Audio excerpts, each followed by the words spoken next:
Vamos então, depois que apresentamos alguns livros, vamos então falar um pouco dessa disciplina introdutória.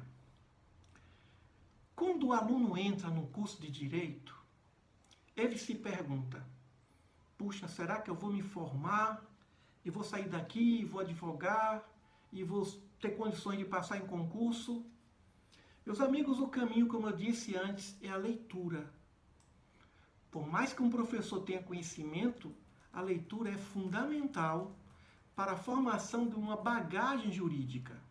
É fundamental. Mas vamos pensar a respeito do direito. O que é o direito? Essa é a pergunta mais complexa de todo o curso do direito. O que é o direito? Dezenas de autores definem o direito. Ninguém tem uma definição harmônica que todos possam concordar, mas algo todos concordam: que o direito é uma ciência social aplicada e que se trata de um conjunto de normas que determinam um contexto social, que organizam a sociedade, que regulam a sociedade. O direito é uma ciência milenar que trata da organização de uma sociedade.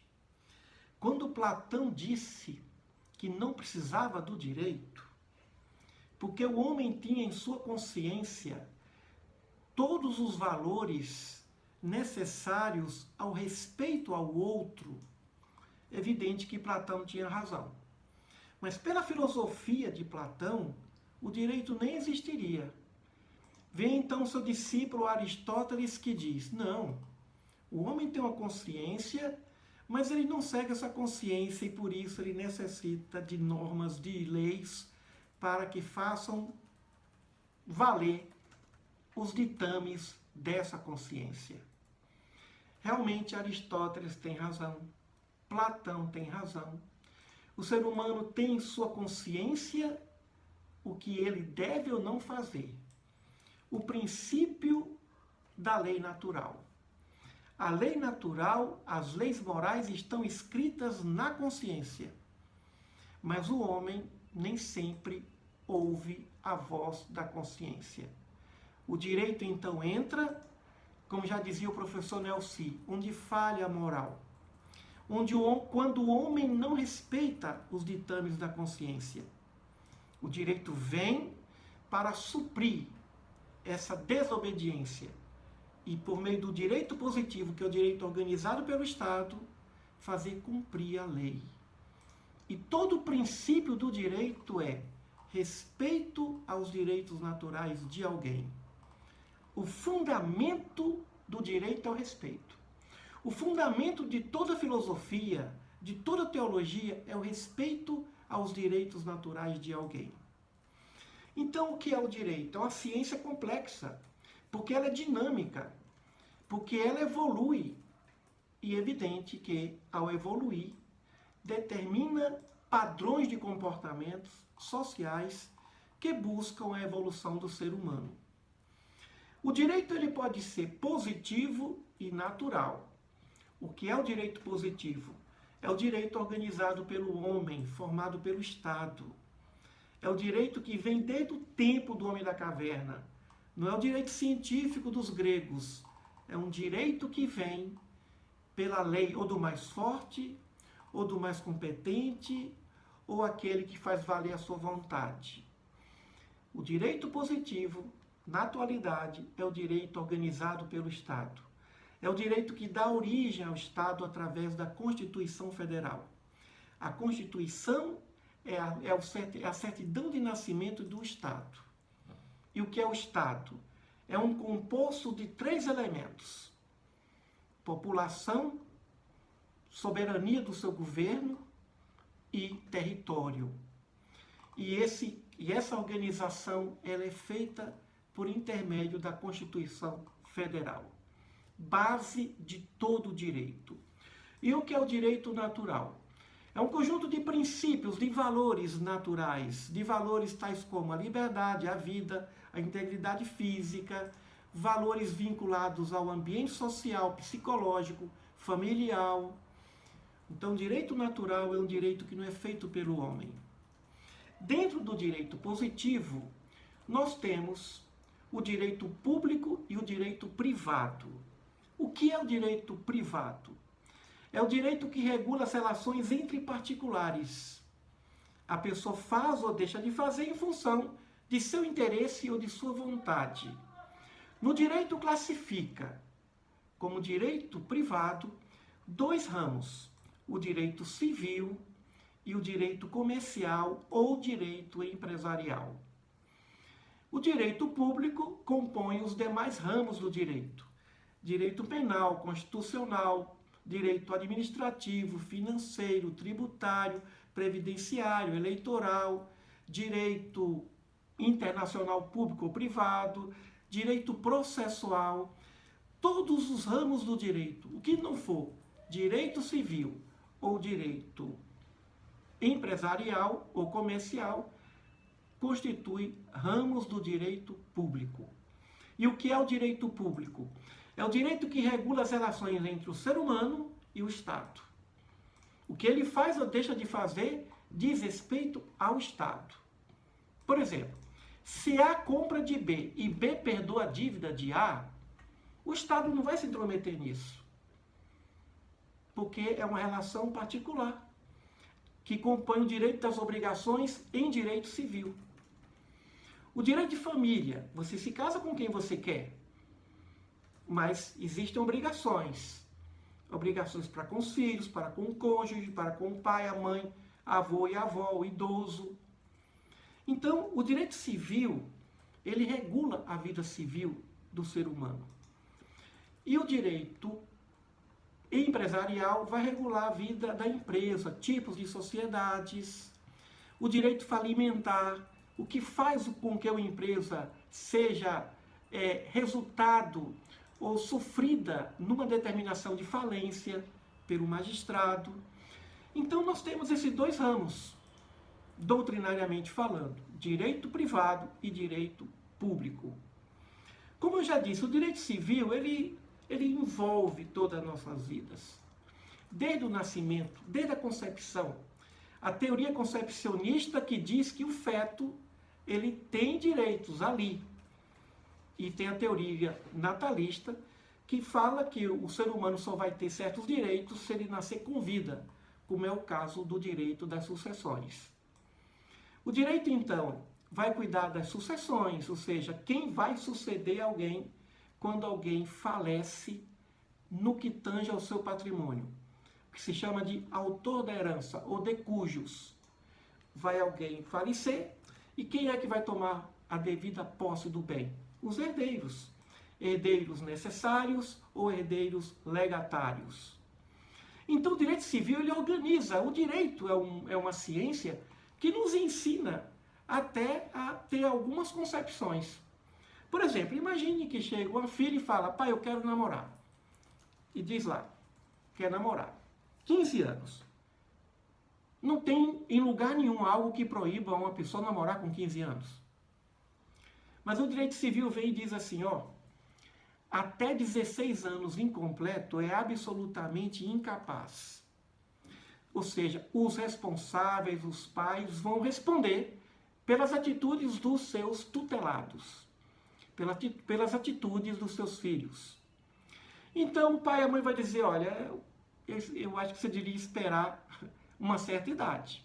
Com 15 anos o direito está dizendo que você não tem certeza, que você não tem experiência, que você não responde pelos seus atos. Se alguma coisa acontecer de negativo, de frustrante, você vai culpar legalmente os seus pais. Se der tudo certo, tudo bem. Então o direito civil não está dizendo que não é para namorar com 15 anos, mas está dizendo que é absolutamente incapaz. E aos 16, relativamente incapaz. O indivíduo é assistido pelos seus representantes legais. E o assistido, os pais, os responsáveis, também têm uma parcela de responsabilidade sobre eles.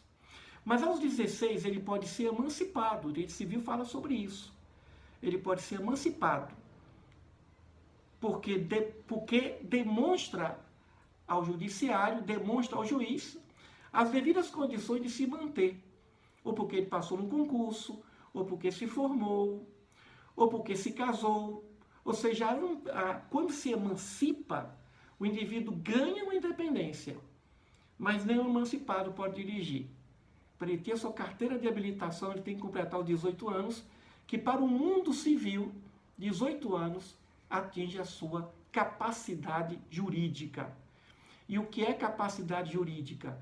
Condições de responder a respeito de todas as consequências dos seus atos, a não ser que sofra de algum problema físico, mental, que impeça esse indivíduo de manifestar suas vontades, suas razões, seus interesses. Então, os relativamente incapazes, os incapazes, eles, em suma, são aquelas pessoas protegidas pelo direito, não gozam de autonomia, não gozam da responsabilidade que o capaz, com 18 anos e sem nenhum problema psicoemocional, fisiológico, possa sofrer. Então, o direito civil, ele está dizendo o que é que pode e não pode. Do mesmo modo, quando alguém fala assim, eu devo me casar com alguém com uma grande diferença de idade, eu tenho 20, ele tem 40 anos, nada vai impedir sentimentos. Mas no Código existe o Estatuto da Criança e do Adolescente que diz que a idade mínima para que o adotante possa adotar alguém é 16 anos. O que está dizendo?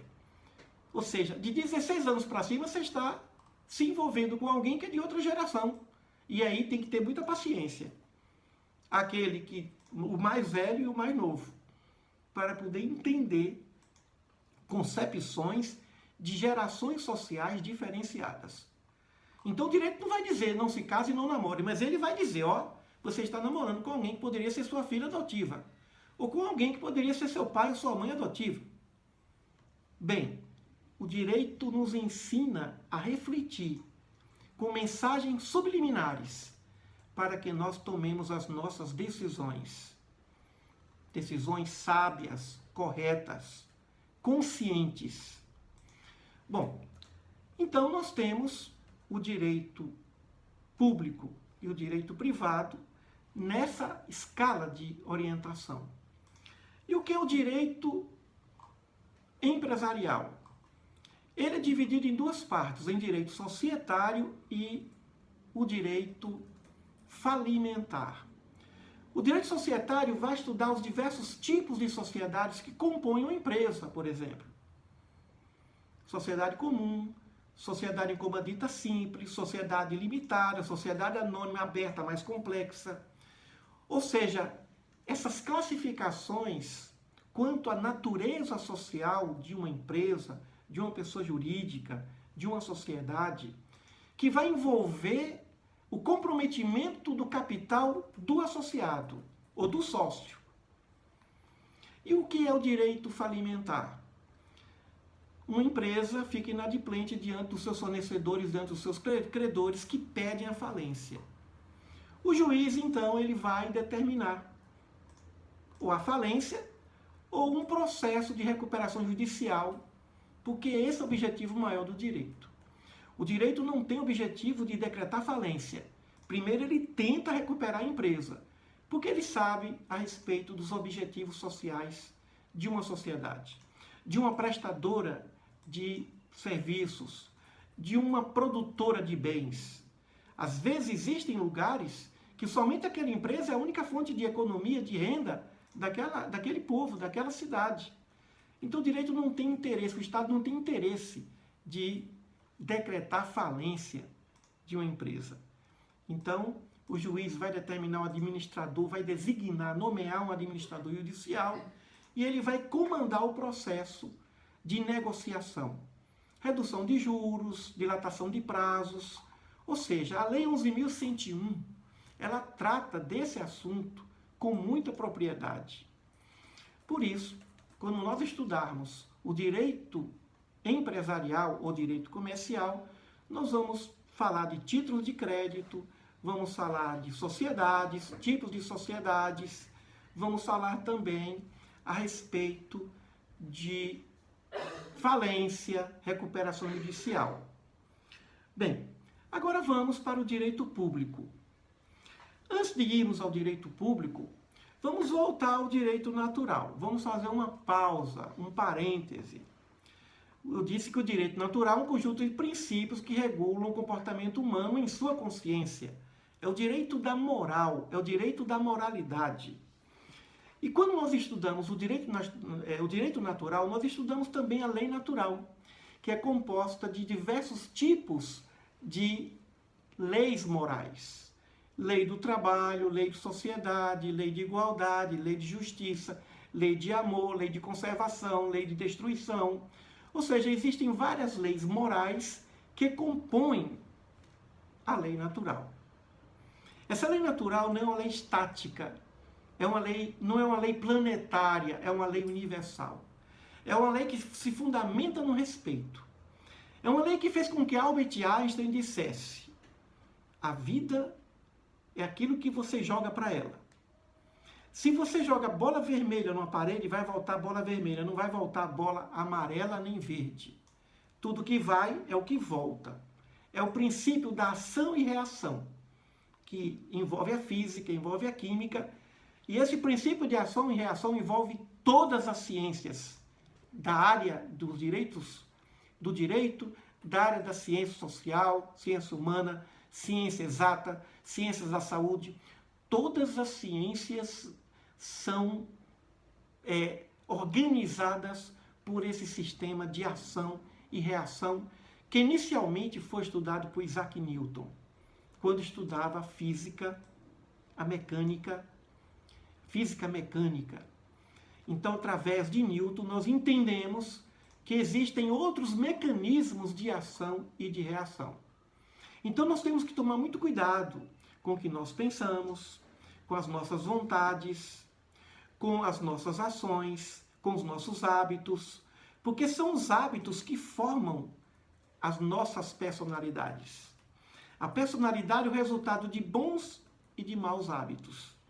E se a personalidade for composta de bons hábitos, é evidente que o indivíduo vai ter caráter. Caráter, ou tem caráter ou não tem caráter.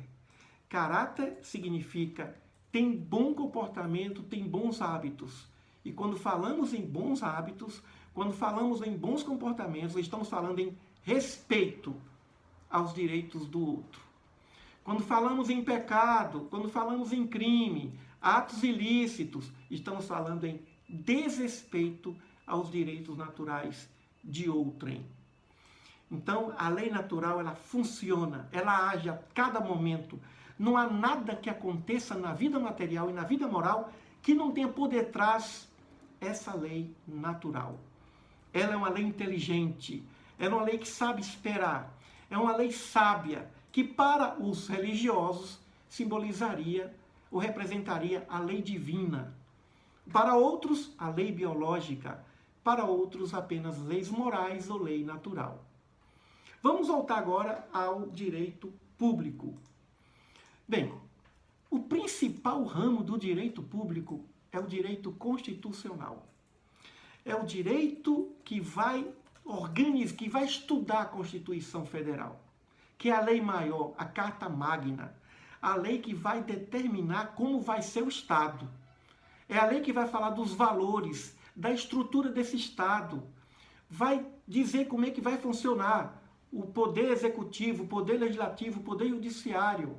Então, a Constituição Federal é o nascedor de todos os ramos do direito. Por isso, a leitura da Constituição é obrigatória. A leitura da Constituição é obrigatória.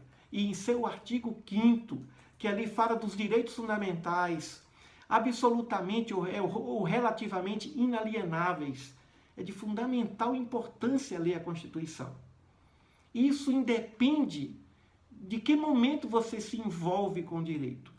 O ideal seria que o estudo da Constituição, mesmo que de forma panorâmica, fosse iniciado no ensino fundamental, atingindo o ensino médio, e até chegar ao seu ponto máximo no ensino superior. Então, o estudo do direito constitucional é fundamental.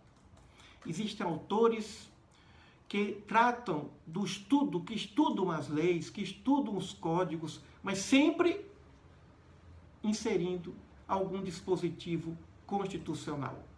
Nenhuma lei pode contrariar, nenhuma norma, nenhum contrato, nenhum dispositivo estatutário poderá contrariar a Constituição Federal, base de todo o direito público e também de todo o direito privado. O próximo direito interessante que se deve estudar e é apaixonante é o direito penal. O direito penal é o direito mais antigo que existe. Poderíamos dizer que tudo veio do penal. Depois houve a separação, penal e civil. E depois do direito civil surgiram todos os demais direitos, só ficando o civil e comercial. Mas o direito penal é o direito mais antigo, que vem dos códigos, do Código de Manu, dos códigos da Babilônia, dos códigos que tratam da ética do comportamento daquele povo, daquela sociedade. Então, por que o direito penal é o mais antigo? Porque quando se fala em penal, se fala muito em punição e morte. Mesmo em ambiente civil, por exemplo, comprou, não pagou, muita gente morria porque comprou e não pagou. Pediu emprestado, não devolveu, pagava com a própria vida. Muitas vezes até tinha que sacrificar seus próprios familiares. Então, nós precisamos entender que o direito penal é, na verdade, a origem de todos os ramos do direito. O direito constitucional é um direito moderno, que vem muito do contrato social, do contratualismo. Então, o direito penal é o direito que vai definir e classificar os crimes. O que é crime? Fato típico, ou seja, um acontecimento que está descrito em lei. Antigamente, adultério era crime. Mas porque não está mais na lei, não está mais no Código Penal, então adultério não é mais crime. Embora o direito civil fale das relações respeitosas que devem existir entre os cônjuges. Mas não é mais crime. Não se vai mais ser condenado a ficar 6 meses de detenção porque praticou o crime de adultério. Então define o que é crime. E depois classifica os crimes e classifica as punições. Todo tipo de desrespeito que o direito penal preconiza envolve ou a vida, respeito à vida, ou envolve a liberdade, respeito à liberdade, ou envolve o patrimônio, respeito ao patrimônio ou direitos adquiridos. O que fugir disso, o que ferir isso é crime. E o direito penal vem proteger esses direitos. Senão, vai ser punido. Ou com a vida, em alguns estados que se adota a pena de morte, ou com a liberdade, através de punições restritivas de liberdade, ou perda de direitos adquiridos. Então, ou vai pagar multa. Pode ser punição pela multa. Fez isso, agora você vai ter que pagar, vai ter que dispensar aí uma indenização porque fez isso ou porque fez aquilo. Ou vai ter que devolver. Pena de multa. Nesse caso, a indenização envolve direito civil. Mas está ali penal para dizer vai ter que devolver o que roubou, o que furtou. Ou vai ter que, de algum modo, ressarcir, reparar esse dano. Então, a ciência penal é uma ciência atraente. Nós temos um livro de penal que escrevemos junto ao professor Luiz Gonzaga de Alvarenga, publicado pela editora da Universidade Federal de Goiás, Introdução ao Direito Penal, que é interessante. Existem outros grandes autores, por exemplo, o Damaso de Jesus, que faz uma obra fantástica, uma coleção que trata do direito penal. No caso do direito constitucional, José Afonso da Silva, grande autor de direito constitucional, tem uma obra que trata só do estudo da Constituição, artigo por artigo, que nós recomendamos. Bem, temos outros direitos. Por exemplo, o direito administrativo. O direito administrativo, o direito financeiro e o direito tributário andam de mãos unidas. O direito que organiza como é que você vai pagar o imposto é o tributário. Como é que vai pagar o tributo? O que é o tributo? É uma consequência da justiça social.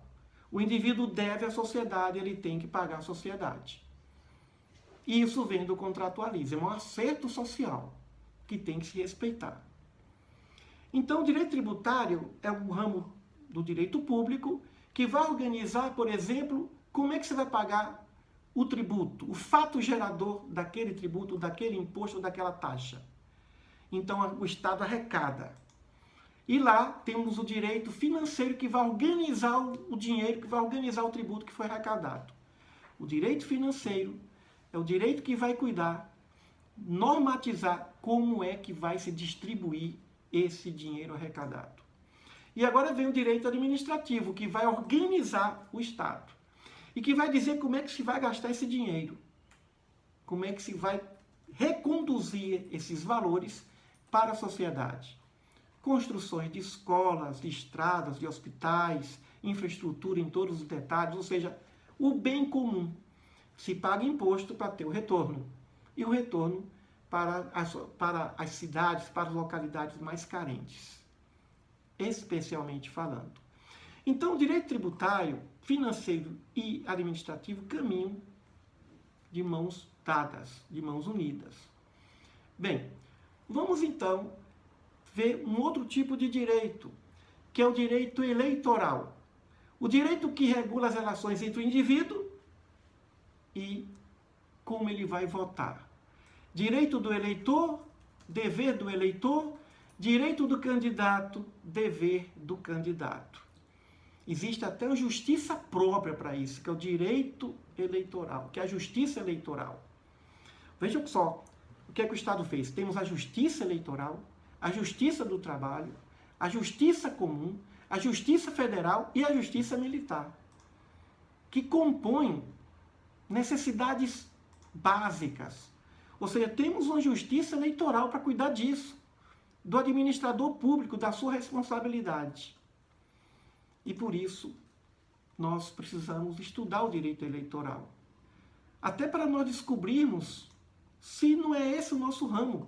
É conhecendo o direito público e privado que nós vamos identificar nossos talentos. Em qual área nós vamos atuar. Às vezes o indivíduo gosta muito de política, mas ele não quer ser candidato, ele não quer se envolver com um partido. Mas ele pode ser um advogado na área do direito eleitoral. Temos um outro direito, que é o direito previdenciário, o direito que regula as relações do aposentado, do pensionista. É o direito que vai cuidar dos direitos de quem não pode mais trabalhar e que tem direito, porque já pagou, direito de receber o dinheiro para viver, já que não tem mais forças físicas. Direito da previdência, que pode ser pública ou privado. Direito do pensionista, do aposentado. Direito e dever do aposentado, direito e dever do Estado, direito e dever daquele órgão particular que fez um plano de aposentadoria para o seu cliente. É outro ramo do direito público. Vamos então dar uma pausa para voltarmos a outros ramos do direito público.